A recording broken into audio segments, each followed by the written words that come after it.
From the 1890s to the 1920s, this was the place to live in Columbus, where the barons of industry and business built their dream houses.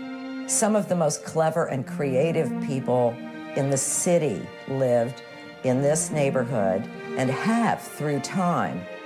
As the city expanded, the suburbs lured many away. Houses were abandoned, the neighborhood forgotten.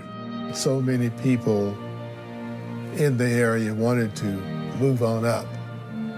And move on up in that case meant moving on out. Property values dropped. Absentee landowners became the norm rather than the exception. And people weren't finding value in finding people who wanted to live back in the city.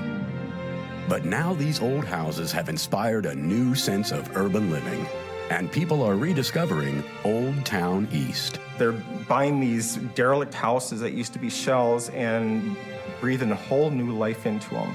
So what used to be just debris is now these wonderful masterpieces. If you want to see the evolution of American architecture over the course of the last 100 to 150 years, you can find examples of it in Olde Towne East, from the most common working man's home on the one hand to the most elaborate mansion for a person who has some wealth.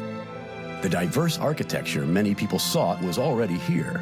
The diverse community many residents imagined is still being built. We really watch out for each other, we celebrate each other, and we support each other. It's not an exclusive neighborhood, it's an inclusive neighborhood.